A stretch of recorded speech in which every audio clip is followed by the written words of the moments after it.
Nous sommes là pour la faute. Nous ne sommes pas là pour parler des infractions. Nous sommes là pour démontrer devant le tribunal que l'État congolais n'a commis aucune faute. Monsieur le Président, nous disons ceci. Une telle faute constitue en droit une faute personnelle détachable du service. Conséquence juridique, lorsque la faute est détachable du service, la responsabilité du commettant ici, il s'agit de l'État, est écartée. Dans le cas d'espèce, on ne peut pas parler de la responsabilité de l'État comme civilement responsable. L'État n'a pas envoyé les médecins administrer des coups. L'État a envoyé les médecins soigner les patients. C'est ça la mission que l'État a confiée aux médecins. Et bien sûr, l'État a la responsabilité de mettre à la disposition de l'hôpital, à la disposition de médecins, tout ce qui est nécessaire pour permettre aux médecins, à l'hôpital, de faire correctement son travail.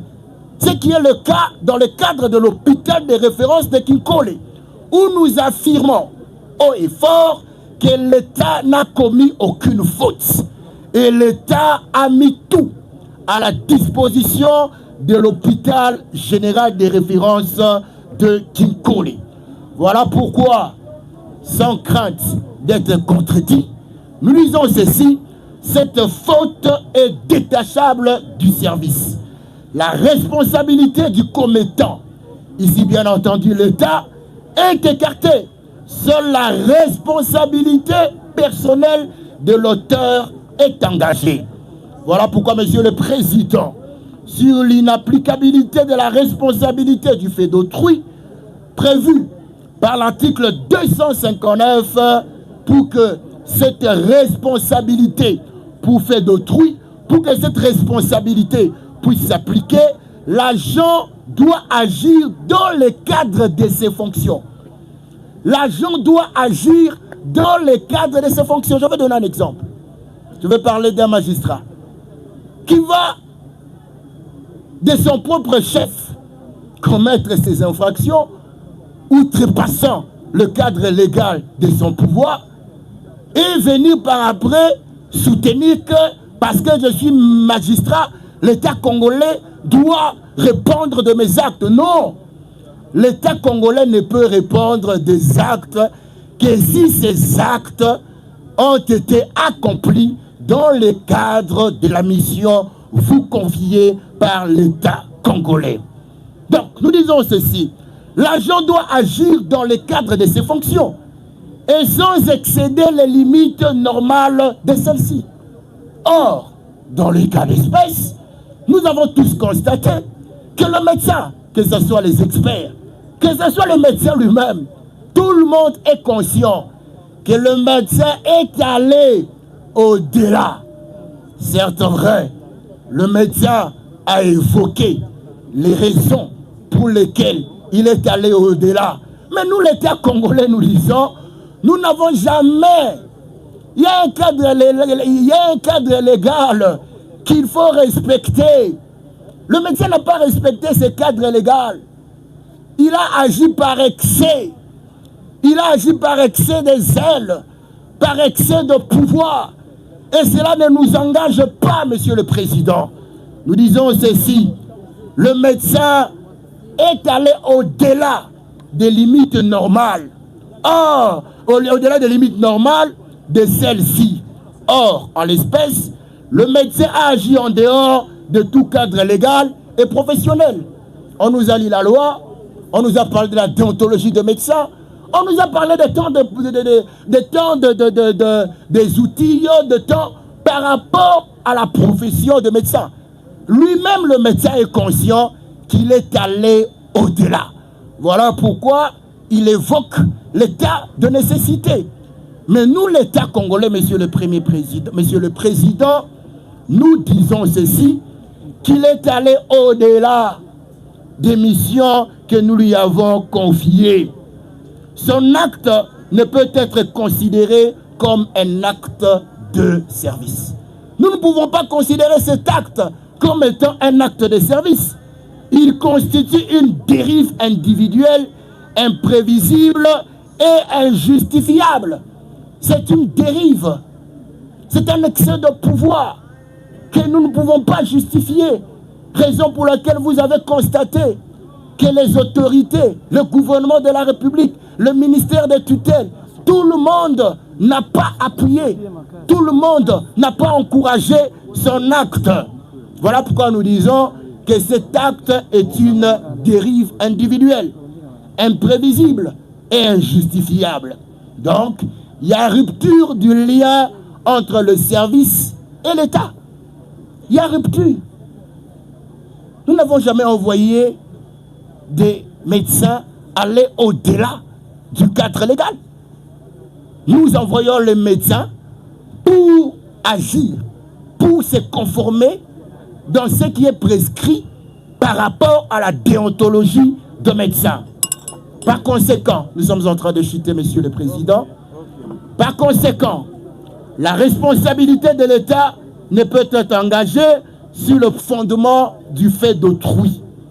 Nous disons ceci, les dommages subis par la victime ne résultent pas d'un défaut de moyens, ne résultent pas d'une carence de l'État, mais exclusivement de l'acte personnel du médecin. Le lien de causalité entre l'État et le dommage est inexistant. Par ces motifs, plaise à votre tribunal de dire que les conditions d'application de l'article 259 et suivant du Code civil congolais ne sont pas réunies en ce qui concerne l'État congolais. Constatez que le médecin a commis une faute personnelle détachable du service. Dire que cette faute engage exclusivement sa responsabilité. Mettre hors de cause la République démocratique du Congo en sa qualité de civilement responsable. Dire que toute réparation doit être supportée par le prévenu. Monsieur le Président, distingués membres de la composition, Monsieur le procureur, la loi est claire. On répond du fait d'autrui lorsque celui-ci agit dans le cadre de ses fonctions et non lorsqu'il trahit sa mission. L'État congolais a organisé, financé, équipé, mais il n'a jamais autorisé la violence. La responsabilité ne se délègue pas à l'innocent, elle s'impose à l'auteur. Je vous remercie. Merci, le tribunal. Oui, maître. Surabondamment, votre honneur. Nous avons 20 minutes. On n'a fait que 6 minutes, votre honneur. Maître, s'il vous plaît. S'il vous plaît. Vous voyez l'heure qu'il est? Oui, votre honneur. On n'a fait que 6 minutes. Je regardais la montre. Non, maître, il vous reste 3 minutes. Votre honneur. 3 minutes. Votre honneur. Maître, s'il vous plaît. Vous avez 3 minutes. Vous avez 3 minutes pour chuter. Merci, votre honneur, pour la parole accordée. Pour compléter mon estimé confrère après sa brillante plaidoirie, nous allons lire la doctrine. La doctrine enseignée par Nyabirungu, citée par le professeur Kavunja Maneno dans son ouvrage Traité des droits judiciaires, tome 1. Il nous dit ceci par rapport à la responsabilité civile de l'État, bien sûr. L'État est en principe civilement responsable des dommages causés par ses agents dans l'exercice de ses fonctions. Point. Cependant, l'État peut être exonéré de ses responsabilités en cas d'abus de fonction lorsque l'agent commet une infraction pénale intentionnelle en dehors de sa mission sans autorisation et à des fins personnelles. Votre honneur, lors de l'instruction les après-midi, mon estimé confrère a posé une question au prévenu. Avait-il la mission de taper sur un malade? Il vous a répondu sans embâche. Il vous a répondu non. Donc, votre honneur, vous constaterez que le prévenu a agi au-delà de ses missions, les missions auxquelles l'État lui a assignées. Donc, le tribunal nous a cités comme civilement responsables en s'appuyant sur l'article 260.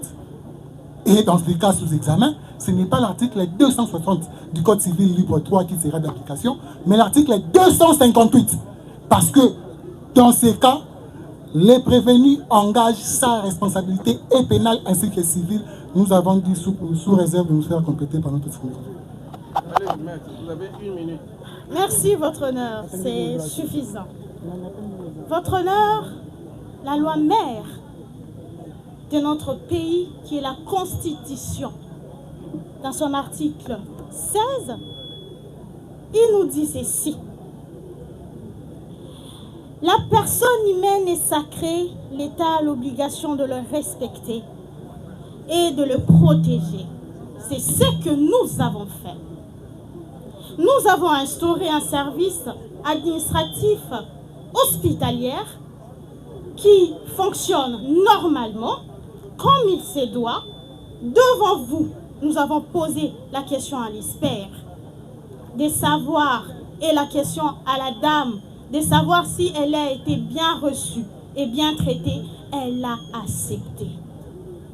Nous sommes liés au service que le médecin donne à nos citoyens. Nous ne donnons pas mandat à un médecin ou à notre préposé de frapper ou d'utiliser un acte de violence parce que nous, la République, nous avons comme mission de protéger nos citoyens.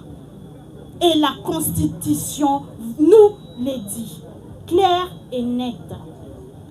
Donc, vous allez constater, Votre Honneur, que l'infraction commise par le médecin est détachable de l'administration hospitalière. On ne peut pas être responsable civilement d'un fait personnel, d'une personne consciente de ses actes, d'une personne qui s'est réveillée et a décidé de porter les coups à sa patiente. Votre Honneur, membre de la composition, nous ne sommes pas responsables de ces actes de violence. Parce que nous les avons donné mandat de protéger, de soigner et de répondre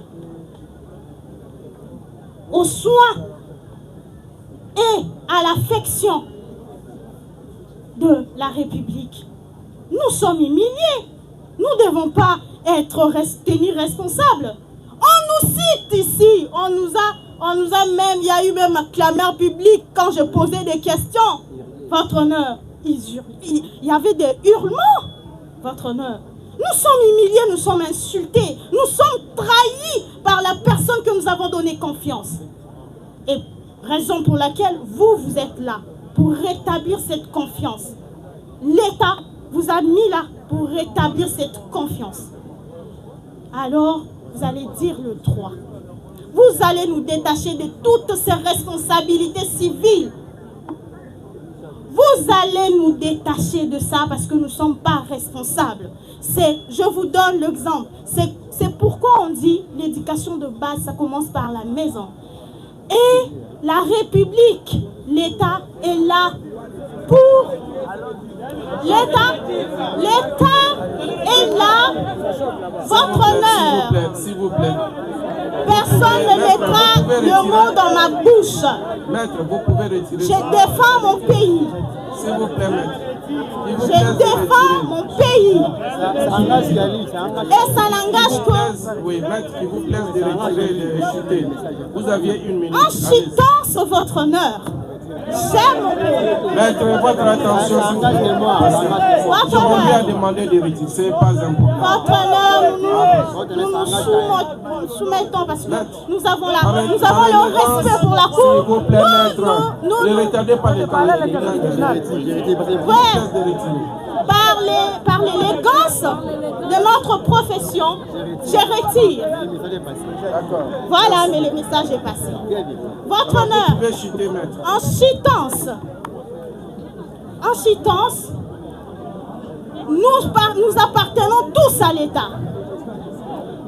Et nous avons l'obligation de redorer l'image de notre État.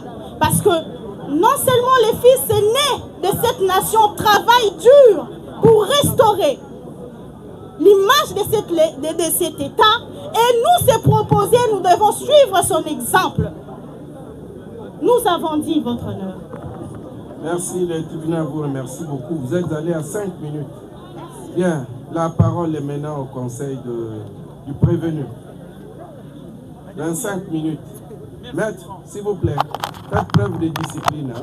N'allez pas au-delà de 25 minutes. Et si vous voulez, si 2 personnes doivent prendre la parole, 2 avocats, eh bien, organisez-vous de telle manière que vous puissiez rester dans le cadre de ces 25 minutes que vous impartez. Votre honneur, si je peux, avec votre diligence, la partie prévenue fait face, curieusement, pour la première fois, à une partie qui lui est jointe, la partie civilement responsable. Donc nous devons répondre aussi. Ça, c'est un fait. Maître, alors, vous avez c'est pourquoi 25 minutes, maître, pour répondre nous avons au moins pour 3... rencontrer les ministères publics, oui. Les partis civils, oui. les partis civils et la République. Non. Vraiment, faites-les en 25 minutes, s'il vous plaît. On ne peut pas... Parce que la décision doit intervenir aujourd'hui. Mais en dessous, on peut prendre 30 minutes seulement.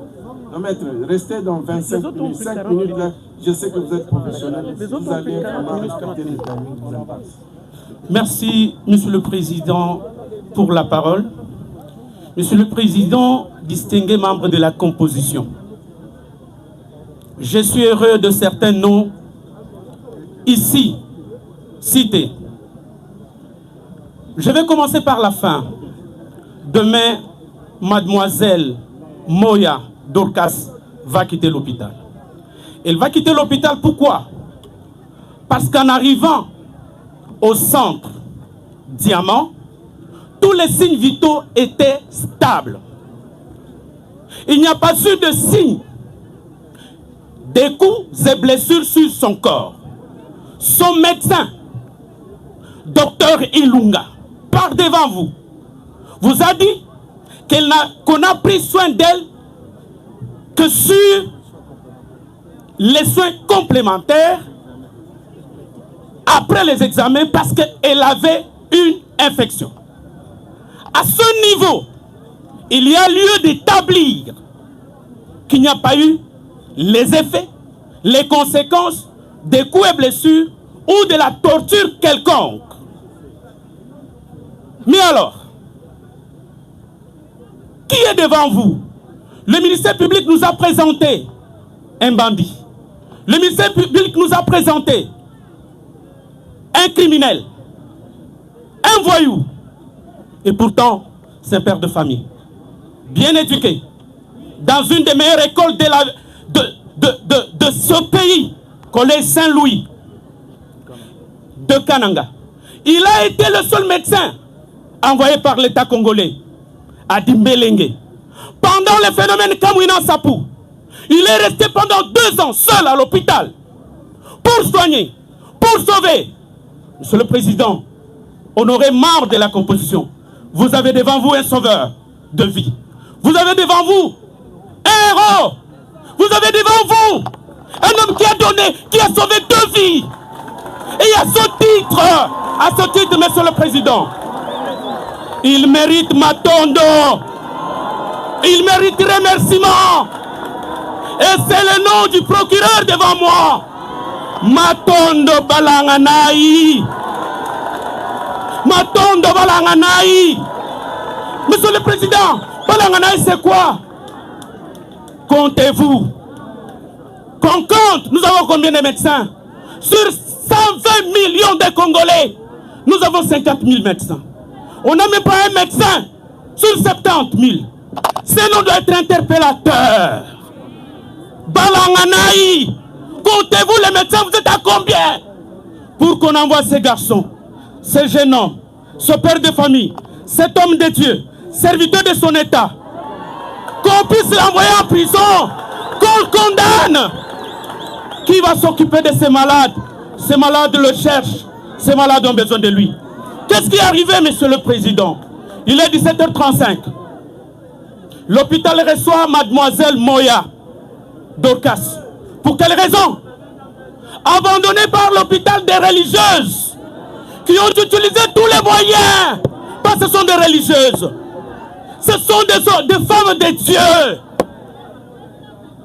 Elles ont tenté tous les moyens, toutes les méthodes, toutes les stratégies et n'ont pas réussi. En tout cas, on s'en débarrasse. On transfère, elle arrive à 17h35. Le docteur Mangwaou arrive. Il la reçoit. On essaie de la prendre en charge. Elle refuse qu'on accède à ses parties intimes. En refusant, le travail était déjà dans le processus. Elle devait mettre au monde. Docteur Mangwaou réussit à la maîtriser. Elle met au monde. S'il vous plaît, retenez vos émotions. Hein? Retenez vos émotions. Ne me dérangez pas, s'il vous plaît. Parler librement, calmement. Ne faites pas de commentaires. S'il vous plaît. Et faites preuve de discipline. Hein? On limite aussi, ça n'est noté. Mais alors, maître, vous avez la parole, continuez. Monsieur le Président honoré, membre de la composition, Docteur Mangwaou arrive, il réussit à maîtriser la demoiselle. Elle accouche. Il y a une déchirure dans ses parties molles. Et là, il faut une intervention. Il faut réparer. Il tente par tous ses moyens. La dame l'insulte.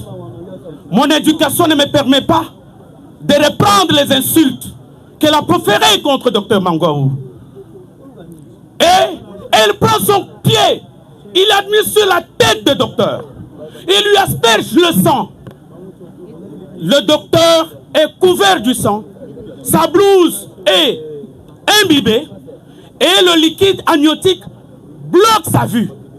Il doit partir. Il fait appel au médecin qui était aux urgences. Docteur Yanga, alias Yangabor. Les réparateurs d'école des femmes, les spécialistes, l'expert. Il vient, il réussit à mettre la première suture. La dame aussi l'insulte, la dame aussi le tape. Et il lui dit, je suis le réparateur d'école des femmes, je ne peux pas résister. Docteur David, venez. Vous êtes serviteur de Dieu. Vous êtes un homme de Dieu. Vous êtes médecin senior. Vous avez une expérience plus que nous. Et il arrive. Il essaie de lui parler. Et il lui dit, docteur, je suis d'accord. Touche-moi. Mais pas les autres. Que les autres quittent la salle. Pendant ce temps, les autres quittent la salle. Docteur reste. Il lui dit, laisse-moi te soigner. Laisse-moi te donner les soins. Elle refuse. Pendant ce temps, docteur met les watts. Le sang coule à flot comme un robinet. Et là, nous sommes à quelle heure? Nous sommes à 21h. Là, nous sommes à quelle heure? C'est 5 heures après. Et dans cet état, la dame refuse que j'utilise les matériels que j'ai. Et les matériels qui étaient en ses mains, ce ne sont pas les matériels contondants. Ce sont ses seuls instruments. Le journaliste a sa plume. Il a son micro. Le médecin n'a que les bistouris. Il n'a que le ciseau. Laisse-moi introduire. Elle refuse. Le docteur prend maintenant sa posture de père, de grand frère. Il voit une vie en train de partir. Est-ce que si la vie part, aurais-je l'occasion de garder l'enfant? Face à cette urgence des urgences, face à cette nécessité, on a utilisé tous les moyens, j'ai échoué. Qu'est-ce qu'il faut? J'intimide un peu ma petite sœur. De la même manière qu'on